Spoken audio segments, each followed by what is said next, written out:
Alright, I'm gonna start this off with transparency. I just filmed one before this and I watched back on it and it went from one thing to another thing.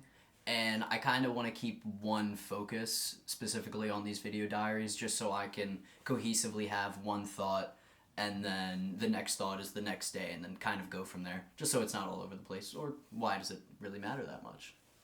It's my account. So, yeah.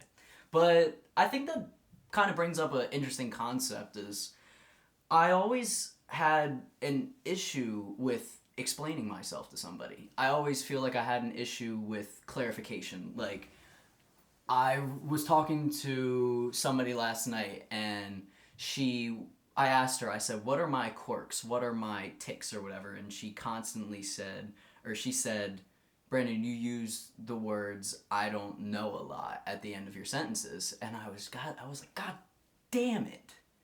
Like that actually frustrated me because it made me seem that I wasn't confident in what my words were, and I'm saying, yeah, this is that, but I don't know, and I think that a level of confidence and a level of self-esteem and a level of whatever that word would be comes from just being confident and comfortable in what you don't know and what you know you're not good at. So as long as you're truthful and as long as you're honest with that version of yourself, I feel like that's all that really matters. And you don't have to constantly say, I don't know this, I don't know that. So I'm definitely going to start paying a little bit more attention to that.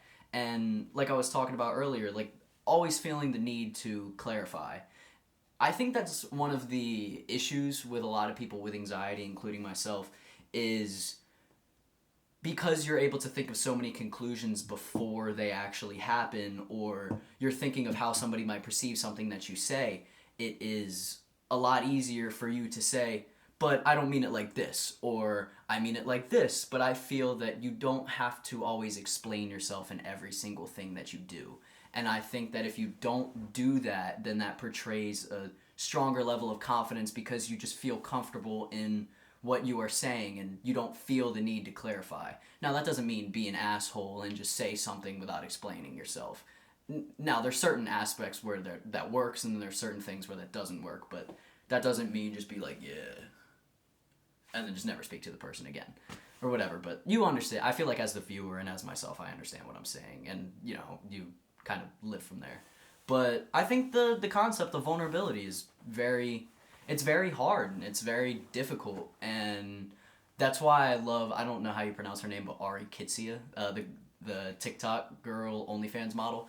I think number one, she's bad, but number two, I don't know. I just like how vulnerable and how open she is about how uncomfortable she is with her own body and her own looks.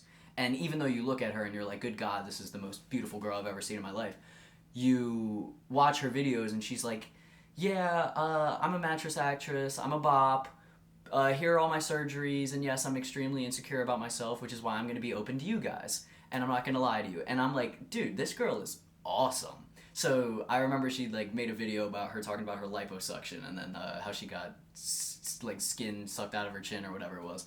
And I don't know, that just made me like a lot more comfortable. And then just looking at other artists like Charlie XCX, obviously she has the brat persona, but she has songs on Brat like I Might Do Something Stupid where she talks about look at myself in the mirror, all that kind of stuff. And I don't know, I really like when somebody is able to portray themselves as strong or hard-headed or witted, but they're also open about their level of vulnerability and they're just willing to be honest with themselves and be honest with the viewer, because humans are very complex and our issues aren't just one-sided and there's always a reason for everything. But that doesn't mean you have to search for and dig for every single reason and try to find an explanation for something for every single event. But there's definitely some things that you should pay attention to and some things you should slide under the rug. But that's not for me, that's not for the other person, that's for you to decide what level of importance you provide to a specific event or person and object. So I don't know, I thought that was a cool thing to talk about, and that was what's on the top of my mind right now. So thank you very much for tuning in. Catch you guys tomorrow.